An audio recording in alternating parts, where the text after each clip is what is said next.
Bismillahirrahmanirrahim. Assalamualaikum warahmatullahi ta'ala wabarakatuh. Innal hamdalillahi nahmaduhu wa nasta'inuhu wa nastaghfiruh.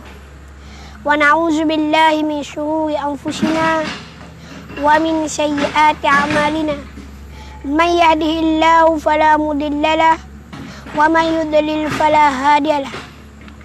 Asyhadu an la ilaha illallah wahdahu la syarika lahu wa asyhadu anna Muhammadan abduhu wa rasuluh. Allahumma salli ala sayyidina Muhammad wa ala ali sayyidina Muhammad. Qala Allah ta'ala fil Qur'anil Karim. A'udzu billahi minasy syaithanir rajim. Ya ayyuhalladzina amanu taqullaha haqqa tuqatih wa la tamutunna illa wa antum muslimun. Wa qala Allah ta'ala fil Qur'anil Karim. A'udzu billahi minasy syaithanir rajim. Ya ayyuhan nasu taqu rabbakumul ladzi khalaqakum min nafsin wahidah wa khalaqa minha zawjaha wa batha minhuma rijalan katsiran wa nisaa'a wattaqullaha alladzi tasaaluna bihi wal arham innallaha kana 'alaikum raqiba. Wa qala Allah ta'ala fil Qur'anil Karim. A'udzu billahi minasy syaithanir rajim. Ya ayyuhalladzina amanu taqullaha wa qulu qawlan sadida yuslih lakum a'malakum wa yaghfir lakum dzunubakum wa may yuti'illaha wa rasulahu faqad faza fawzan 'azima. Amma ba'du, fa inna asdaqal hadits kitabullah wa khairal hadi Muhammadin sallallahu alaihi wasallam. Wa syarrul umuri muhdatsatuha wa kullu muhdatsatin bid'ah wa kullu bid'atin dalalah wa kullu dalalatin finnar. Alhamdulillah, pertama-tama marilah kita panjatkan kesyukuran kita kepada Allah Subhanahu wa taala.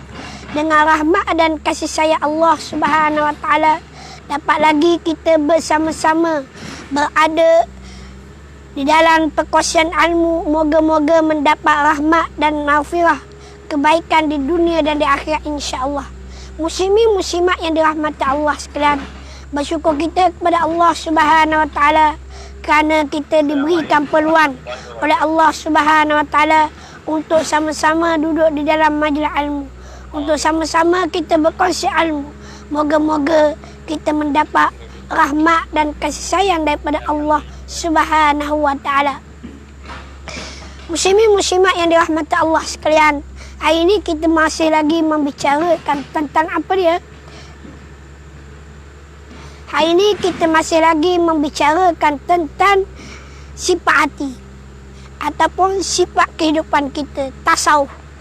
Kita belajar tentang ilmu tasawuf. Ilmu tasawuf, ilmu yang mendekat diri kita kepada Allah Ta'ala. Ilmu tasawuf juga merupakan ilmu akhlak untuk mendidik jiwa kita, mendidik hati kita supaya terus sabar, supaya terus menjalani kehidupan dengan amal ibadah, supaya amal ibadah kita tidak tertipu, supaya amal-amal perbuatan yang kita lakukan, setiap perkara yang kita lakukan tidak tertipu oleh iblis, tidak tertipu dengan dunia, tidak tertipu dengan syaitan, dan tidak tertipu dengan hawa nafsu. Setiap perkara yang kita buat mestilah ada landasan, mestilah kita kena rujuk kepada hadis yang pertama dalam kitab Al-Arba'in Imam Nawawi dan kitab Sahih Muslim dan Bukhari. Ayat ada yang pertama iaitu bermula dengan niat. Innama a'malu binniyat. Bermula segala amal, perbuatan, kelakuan binniat, dengan niat. Tanpa niat tidak sah suatu perkara. Begitu juga kita nak sembahyang, bermula dengan niat. Baik itu dalam mazhab Imam Syafi'i, niat. Kalau orang belajar mazhab-mazhab lain, mazhab paling susah sekali. Kalau orang lain belajar mazhab lain, tapi orang akan kata mazhab Syafi'i paling susah. Sebenarnya dalam mazhab Syafi'i bukan paling susah, adalah paling halus dalam bab niat. Dalam untuk memperinci bab niat paling halus sekali. Sebab Imam Syafi'i orang yang paling berhalus dalam bab ibadah. Dan hukum yang sangat halus. Jika ada bertembungan hadis sahih sama hadis sahih, Imam Syafi'i ambil tengah-tengah. Itu dia Imam Syafi'i rahimahullahu ta'ala. Orang hari ni kalau sebut Imam Syafi'i pun pakai hadis doa. Sebenarnya orang yang tak faham hadis. Nak jadi mujtahid mestilah dia kena faham ilmu hadis. Nak jadi mujtahid mestilah dia ni ahli hadis. Tu dia. Sebagaimana Imam Bukhari, sebagaimana Imam Muslim. Orang hari ni orang yang faham hadis tapi belum tentu faham fiqh.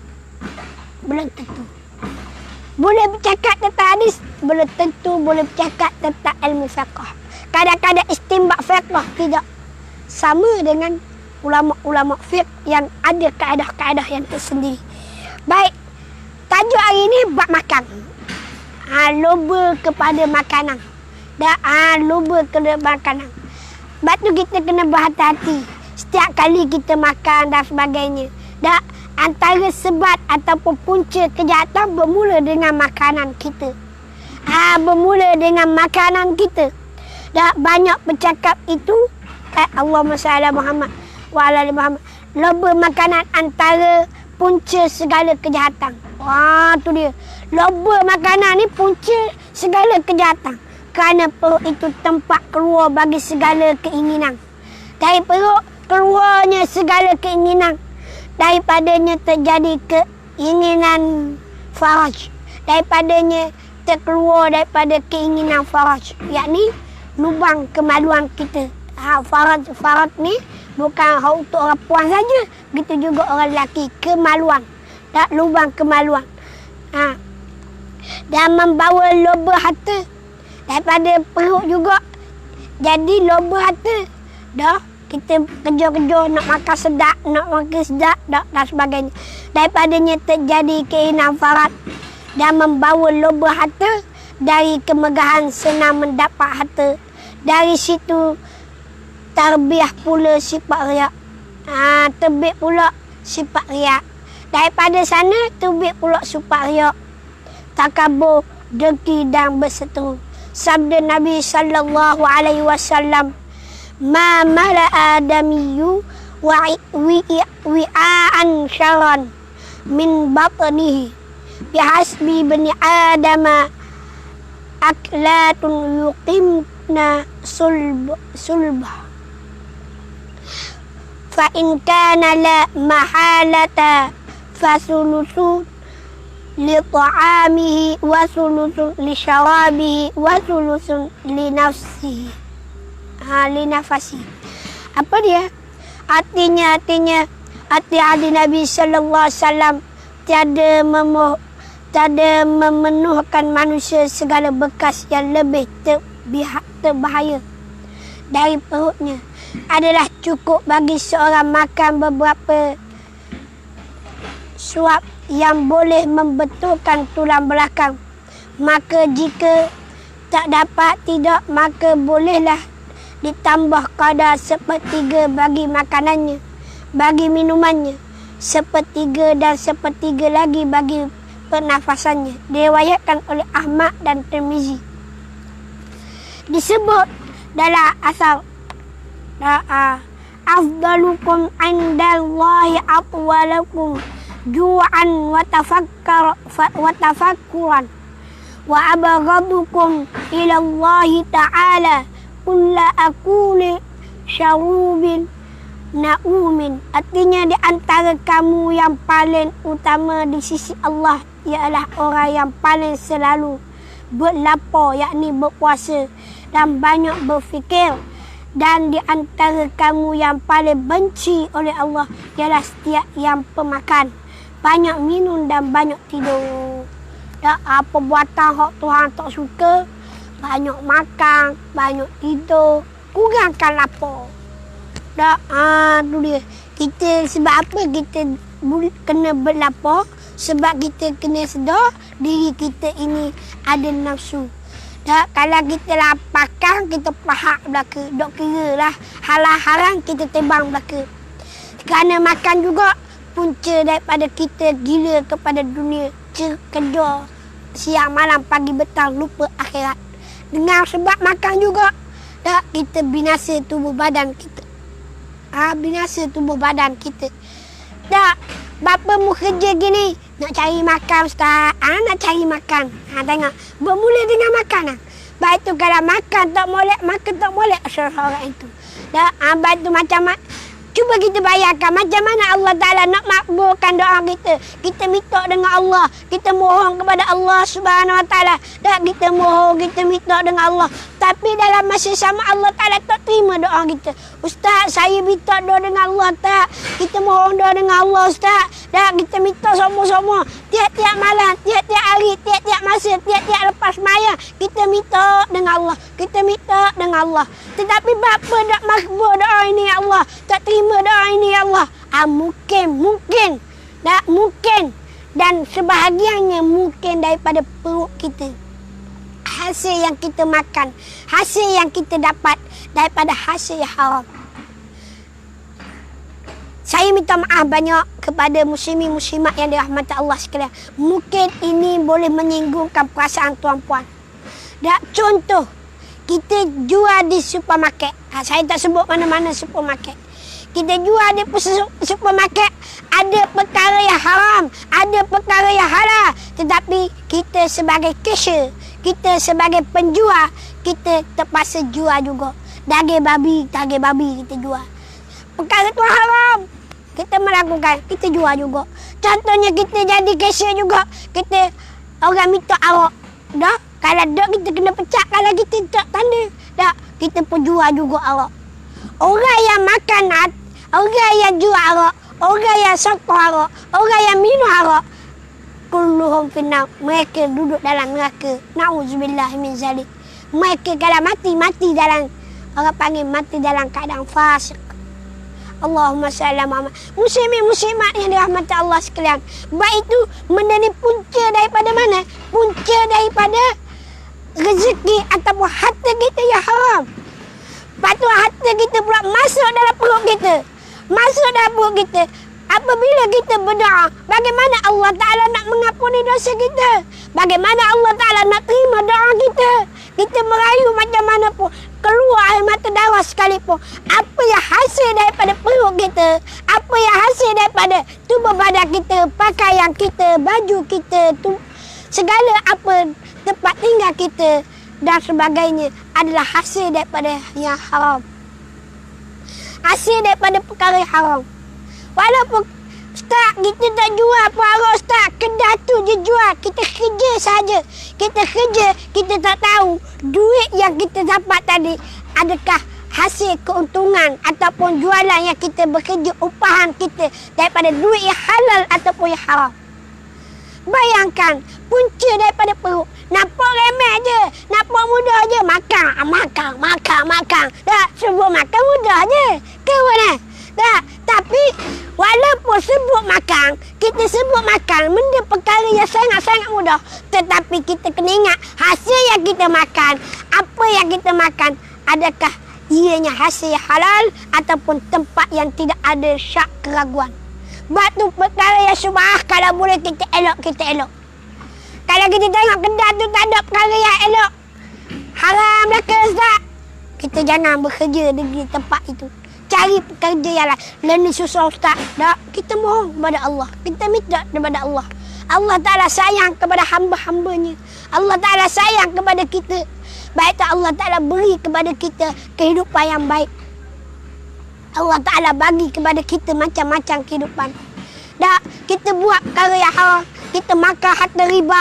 Kita makan rasuah. Kita makan perkara-perkara yang ni. Perkara-perkara inilah yang menyebabkan rosaknya kita. Baik tu kita doa, kita minta dengan Allah, Allah Ta'ala tidak makbul. Dah Ustaz, kita ni hak paling jaga syubhah Ustaz. Dah pakaian kita nak tahu juga hasil daripada mana.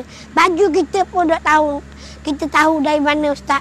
Dah ada Ustaz, doa kita tak makbul. Mungkin Allah Ta'ala nak tengok kesabaran kita, tahat kita, sejauh manakah kita dekat dengan Allah Ta'ala. Apabila kita Allah Ta'ala bagi lalu kita kesenangan, Allah Ta'ala tabuh. Jadi kita baca siapa dia? Macam Qarun. Allah Ta'ala tak mau bagi kita macam Fir'aun. Allah Ta'ala tak mau bagi kita macam Abu Jahal, Abu Lahab. Sebab apa? Sebab mereka-mereka ni dikelilingi harta-harta kekayaan, harta-harta kemewahan. Tak kira benda yang haram, mereka timbang belaka walaupun mereka terpaksa menzalimi orang lain. Kita tengok Fir'aun laknatullah.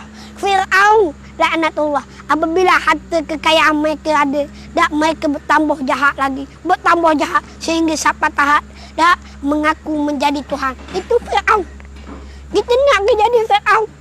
Tak, begitu juga kita lihat Qarun. Allah Ta'ala kisahkan kepada kita tentang Qarun. Tak, Qarun ni siapa dia? Tak, Qarun ni adalah seorang hamba Allah yang taat pada peringkat awal, ikut perintah Allah. Tetapi apabila dikurniakan harta kekayaan, apabila dikurniakan kelebihan yang Allah Ta'ala berikan anugerah kepadanya, Nabi Musa ajar kepada dia cara nak buat emas. Dah kita cari emas, dia buat emas. Qarun ni buat emas. Dia buat emas. Apabila dia dapat emas, semakin hari semakin takabur, semakin hari semakin jauh dengan Allah sehingga dia lupa kepada Allah. Dulu dia mohon, dia sentiasa minta dengan Allah. Minta. Tiba-tiba dia jauh dengan Allah Subhanahu Wa Taala. Baik itu saya mengajak kepada diri saya, kepada tuan-puan para penonton, berhati-hatilah dalam menjaga perut kita, makanan kita. Kita ambil satu kisah dah Imam Ahmad Ibn Hanbal. Imam Ahmad Ibn Hanbal ini adalah anak murid kepada Imam Asy-Syafi'i rahimahullahu ta'ala. Ini saya nak ambil satu kisah. Imam Ahmad Ibn Hanbal ni satu hari dia cerita kepada anak perempuan dia. Tujuan dia cerita ke anak perempuan ni, nak suruh anak perempuan dia tertarik kepada Imam Syafi'i. Mana tahu kok Imam Syafi'i ni boleh jadi natu dia. Gitulah lebih kurang. Dia cerita kepada anak dia. Anak dia pula dengarlah cerita daripada ayah dia, Imam Ahmad ni. Ayah dia cerita bahawa Imam Syafi'i ni seorang yang sangat zuhud. Sangat-sangat zuhud. Imam Syafi'i ni orang yang sangat-sangat zuhud. Gitu. Dan dia ni orang yang panggil wara' dan alim. Waktu malamnya beribadah, waktu siangnya dengan mengerjakan amal-amal soleh dan mengajar orang kepada ma'ruf, mengajar orang kepada kebaikan, mencegah kepada kemungkaran. Kalau dia tengok benda tak boleh ditegur, dilarang orang buat benda tak boleh. Apabila dia tengok dia ajar orang. Kalau orang-orang duduk lepak-lepak, kenapa dia ajar orang supaya apa? Supaya dekat dengan Allah. Jangan habiskan masa untuk kita lepak. Jangan habiskan masa untuk kita buat perkara-perkara yang sia-sia. Imam Syafi'i ajar. Tiba-tiba satu hari Imam Syafi'i ni nak minta izin dengan Imam Ahmad nak tumpah rumah dia. Imam Ahmad dengar tak guru nak mari rumah kak. Cepat-cepatlah dia kabur kanak dia. Wahai anak, mu masuk sedap-sedap. Mu masuk dia sedap-sedap, molek-molek. Dan mu sediakan ruang tamu ataupun bilik untuk tetamu kita. Bukan cara-cara orang. Hak ni lah yang aku nanti-nanti. Ulama nak mari tidur rumah kita. Sebab apa? Ada keberkatan. Kalau murai kan dapat keberkatan, dapat rahmat, dapat kebaikan dunia dan akhirat insya-Allah taala. Lalu Imam Ahmad pesan kepada anak dia siap masuk, siap kemas bilik dan sebagainya. Sampai satu masa Imam Syafi'i ini jenis tak makan banyak. Dia makan ala qada.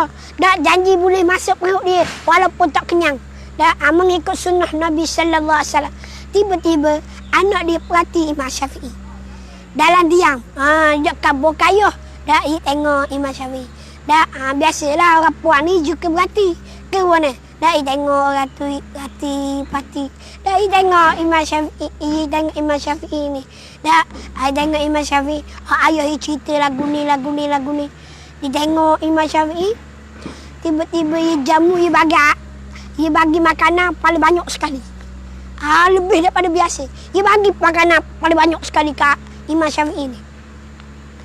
Lepas tu makan. Imam Syafi'i makan sampai licin. Sampai habis makan.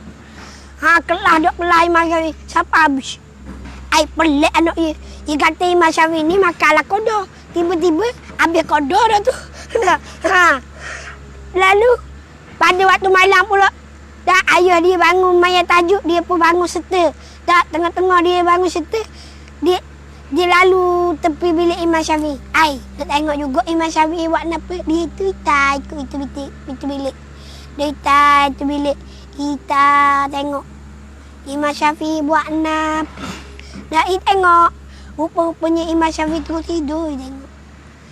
Tak, iralik. Tak nampak bangun pun tak bangun-bangun. Nak subuh dah ni. Tak bangun-bangun lagi. Berat azan subuh. Tak, siapa dia tak semayang dia. Tak tajuk. Semata-mata nak nak tengok Imam Syafi'i buat apa. Tak mayan apa. Tak, lalu Imam Syafi'i pun keluar-keluar bersama dengan ayah dia. Kenapa mayan berjemaah. Tu semayang. Tak ambil wuduk. Tak, anak dia pun pelik lah. Tengok Imam Syafi'i pelik kak. Dia pun tanya ke ayah dia. Itukah hak ayah kata, hak ayah cerita hari tu.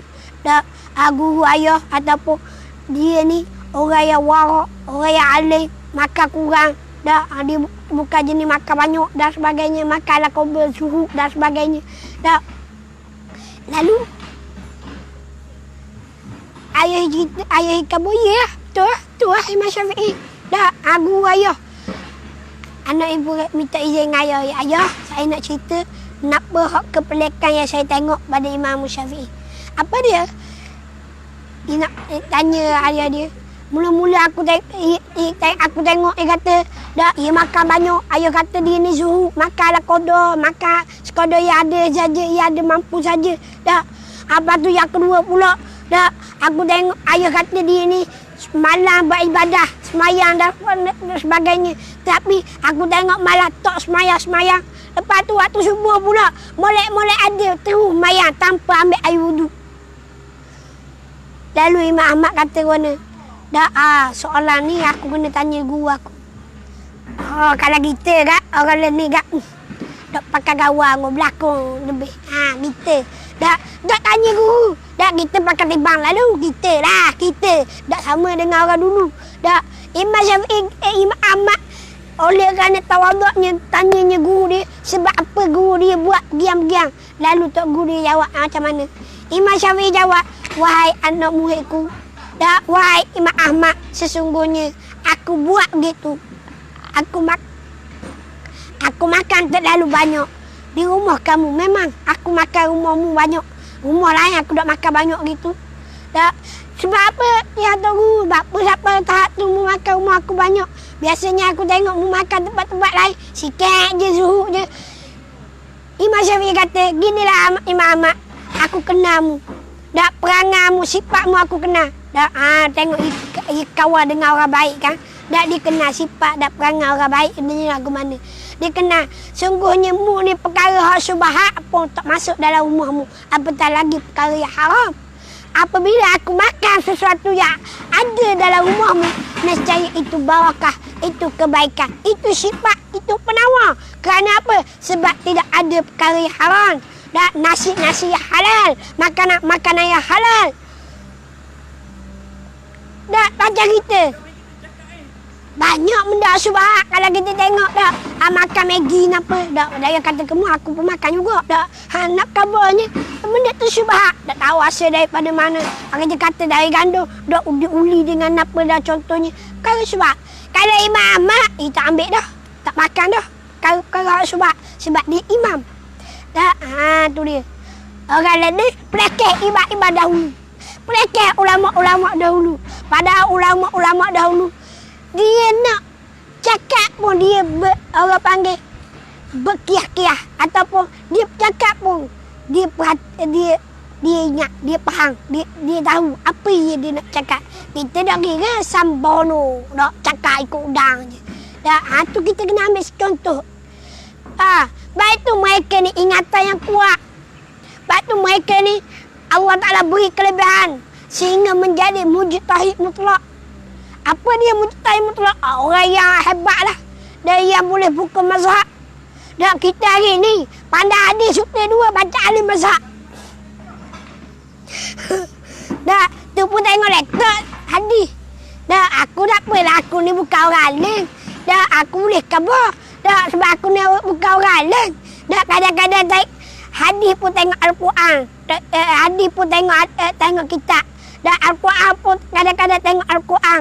Baca Quran pun kadang-kadang tengok Al-Quran. Sebab kita ni, walaupun kadang-kadang kita hafal benda ni, kita jenis tengok benda-benda hak tak molek. Tak, contohnya kita keluar daripada rumah tengok orang tak pakai tudung. Hilang sikit.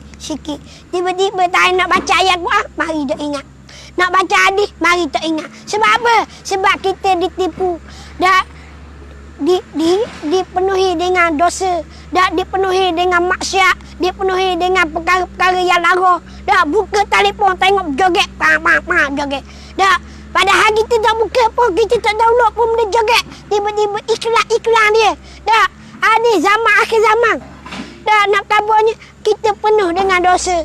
Ulama-ulama ni pun kadang-kadang kalau pakai gadget-gadget gini, kadang-kadang penuh dengan.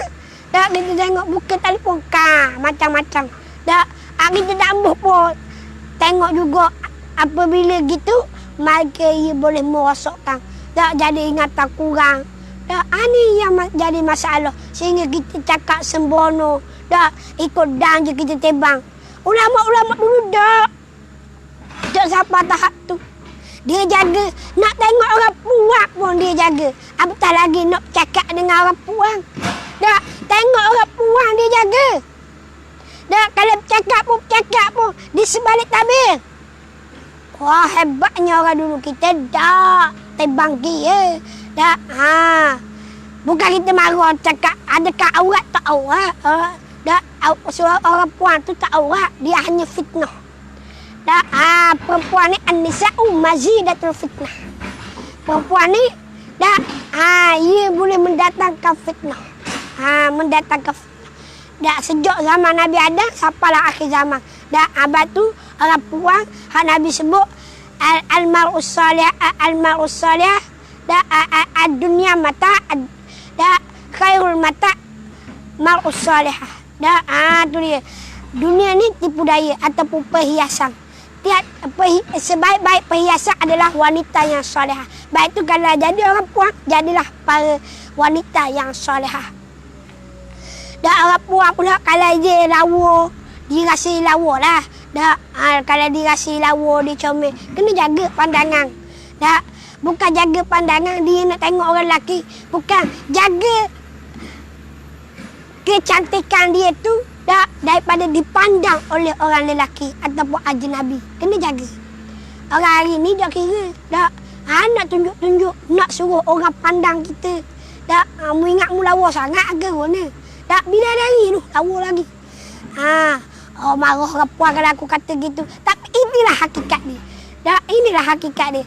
Baik tu orang puan ni dia nak orang pandang dia, orang ambil perhatian dia, orang sayang dia. Tak, sebab kita tahunya kita ada pengalaman daripada kawan-kawan rakan-rakan yang penuh bercinta, yang penuh orang panggil putus cinta. Kalau ada rakan-rakan pun orang mari tanya soalan macam-macam. Tak, baru-baru ni kita pergi bandar Kuala Terengganu. Tak, aku dah kabarlah mana-mana. Tak, tanya saya. Tak, orang lelaki lah. Tak, orang puang ada juga tanya pun. Tak, dia tanya, Ustaz, macam mana kita nak hilang sayang kita?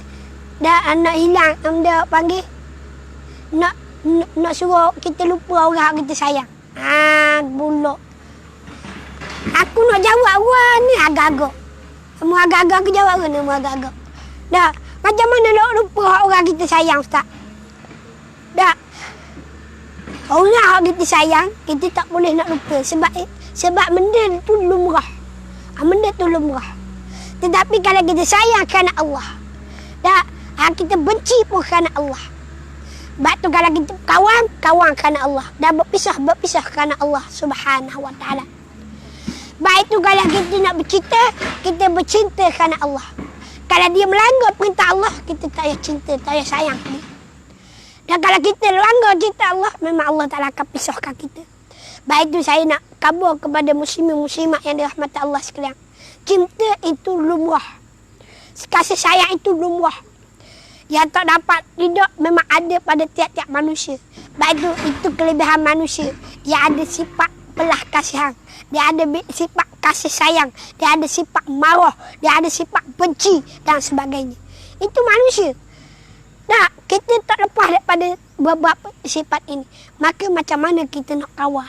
Dah, kita nak suruh lupa, memang tak akan lupa. Kalau kita nak lupa, memang tak akan lupa. Tak kita jawab gini dah, kalau kita sayang tu orang puang. Jangan orang puang lain, insya-Allah lupa. Dah, mudah je jawab. Dah, tu dia. Jangan orang puang lain. Sebenarnya kita kena balik kepada Allah. Sebab kita kena ingat, benda yang kita sayang, benda yang kita cinta akan binasa. Walaupun kita yang binasa ataupun dia yang binasa. Binasa tu mana? Akan tinggalkan kita, akan mati, ataupun akan jauh dengan kita dan sebagainya. Contoh, duit yang kita dapat, gaji yang kita dapat, duit yang kita dapat. Sayang tak dapat duit ni, sayang. Tapi sampai satu masa dalam keadaan tidak sedar, duit tu akan hilang dengan kita. Dengan kita beli benda ni, hilang. Kita sayang kalau bagi ke orang, kita tak ambil. Ke mana? Orang minta 6,000. Tak ambil. Tak ambil. Tak. Sayang. Dah ni dia lagi ajar aku. Dah aku nak belanja gini. Dah sedar dia belanja sikit. Dah awak beli topak lah. Awak beli ni lah. Awak beli ni. Dah habis gitu. Allah. Sayang kita mana? Hilang. Lepas tu kita kata, benda yang kita sayang tak akan kekal. Lepas tu kita jangan mentuhankan benda yang kita sayang. Kita kena tuhankan Allah Ta'ala yang satu, yang esa. Kita kena ambil Allah Ta'ala sebagai tunjang kita. Dan kita kena ingat Allah itu baqa, kekal. InsyaAllah pengajian kita masih ada lagi. Pengajian sifat 20. Masih baqa itu kekal. Allah Ta'ala kekal selama-lamanya. Tidak akan binasa. Maka kalau kita cinta kepada Allah, sayang kepada Allah dan kita cinta pada makhluk kerana Allah Ta'ala, dan insya-Allah akan kekal. Sebab apa? Sebab Allah bersifat kekal. Baqa. Apabila Allah Ta'ala bersifat kekal, yang datang, yang mari, yang pergi adalah datang daripada Allah Subhanahu Wa Ta'ala. Dan kita kena ingat, apa yang kita buat, apa yang kita lakukan datang daripada Allah Subhanahu Wa Ta'ala. Maka kita kena minta, kita kena mohon kepada Allah Azza wa Jalla. Dah, nak lupa pun kena minta dengan Allah. Dah, nak ingat pun, nak sayang pun kerana minta dengan Allah. Biar kita sayang dia, cinta dia, suka dia. Dah, kerana apa? Kerana agama. Bukan kerana nafsu, bukan kerana dia panggil kerana cinta semata-mata, bukan kerana Allah Subhanahu Wa Ta'ala. Itu ringkasan. Dah, nak cerita bab cinta ni panjang sebenarnya. Dah, bab kita dulu pun dah banyak orang cerita zaman budak-budak. Dah, tu dia. Banyak pengalaman lah. Dah, walaupun kita tak pernah bercinta, dah, kita tak pernah suka ke orang. Bukan dah suka, dah, tak pernah lah. Dah, couple-couple tak pernah. Tak pernah. Kita ni bukan jenis gitu. Dah, ada orang nak kita ada, tapi kita nak korang tu. Dah, bukan nak, kata nak tak ada, nak. Bukan ada nak. Maksudnya, tak ada lagi lah. Dah, kita kabur, kita nak orang tu tak ada. Kalau kita tanya ada, dah, kita tanya ada. Dah, tanya orang tu, dah, dia suka tak kita ada, tanya. Dah, tanya orang. Dah, contoh kita tanya, Mama, mu suka tak aku? Suka. Tu cinta tu, sayang. Dah, bukan cinta sakit lama lelaki, dah.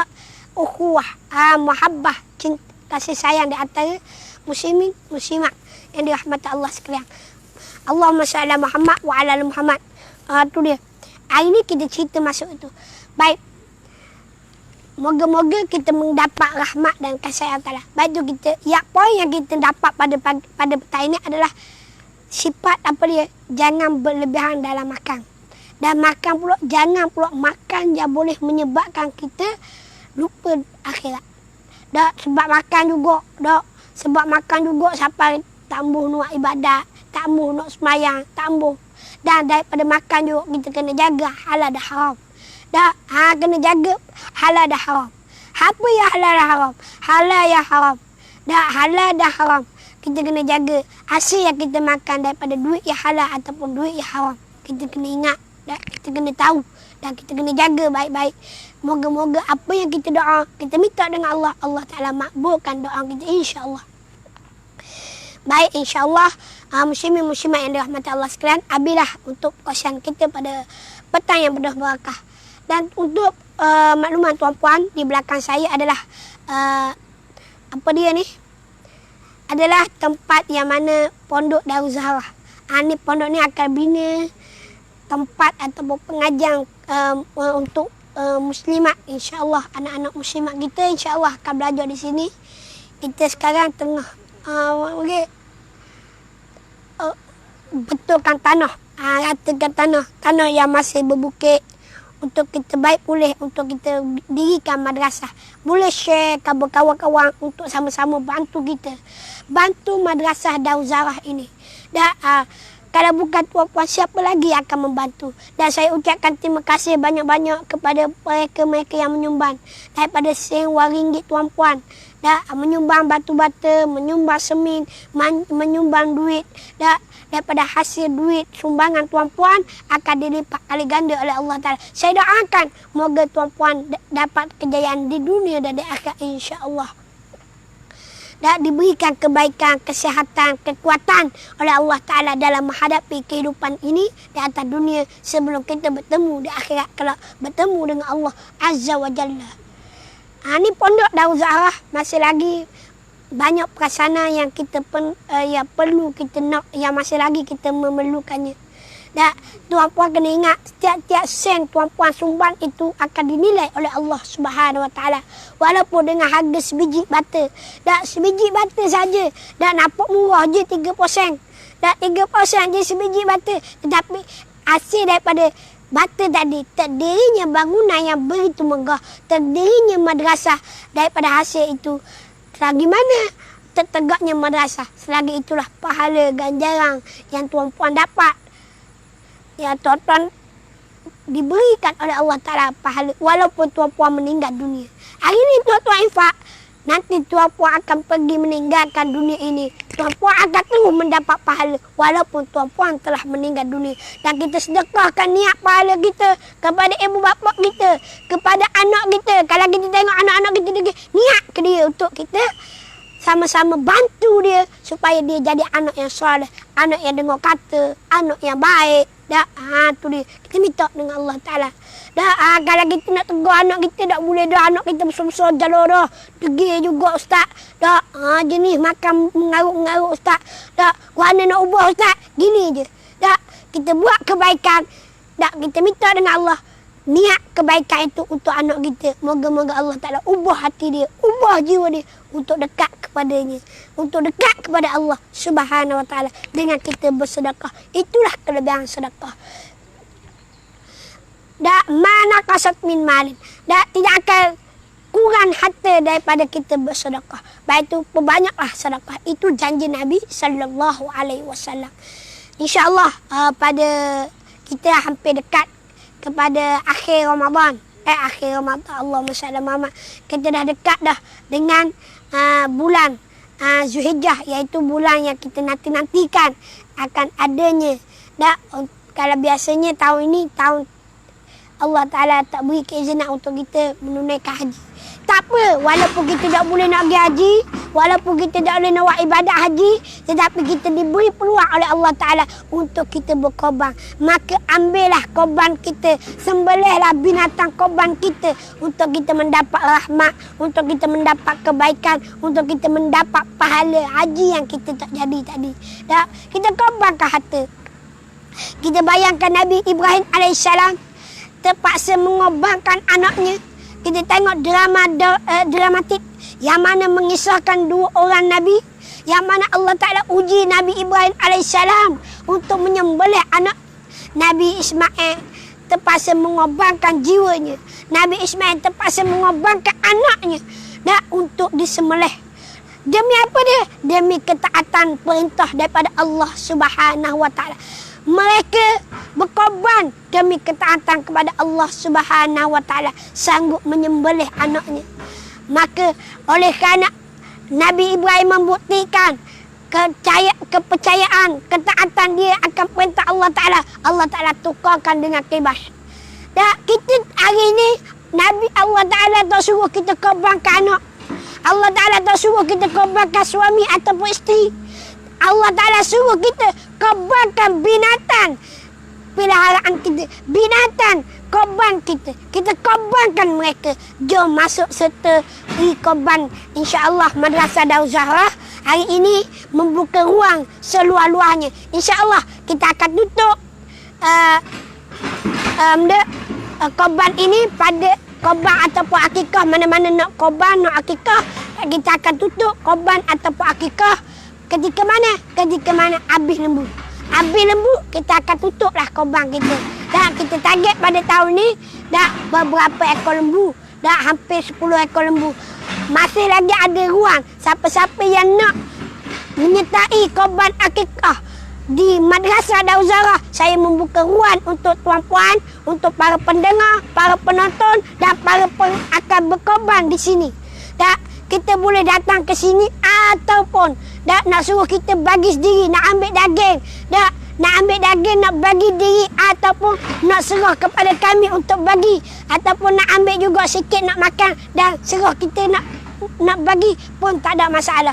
Mana-mana nak berkorban, mari Madrasah Darul Zahra. Ambil nombor akaun Madrasah Darul Zahra dan kontak nombor-nombor yang tertera untuk menyertai korban bersama Madrasah Darul Zahra, iaitu harganya RM650 satu bahagian. Dan insya-Allah kalau ada harga lebihan daripada duit korban tadi, kita akan infakkan untuk madrasah, untuk pondok kita. 2 dalam 1 kita dapat. Yang pertama kita dapat berkorban kerana agama Allah. Tapi hasil daripada duit RM1, 2 daripada belian lembu tadi, ada duit lebih dah untuk kita bantu madrasah. 2 dalam 1 kita akan kekal mendapat pahala ganjaran oleh Allah Ta'ala. Besarnya pahala. Bila lagi kita nak berkorban? Masa inilah kita bersungguh-sungguh berkorban. Jom bersama-sama kita membantu membangun Madrasah Darul Zahra dan berkorban ataupun menunaikan ibadah korban kita di Madrasah Darul Zahra, insya-Allah. Moga-moga kita mendapat rahmat dan kasih sayang daripada Allah Subhanahu wa taala. Assalamualaikum warahmatullahi taala wabarakatuh.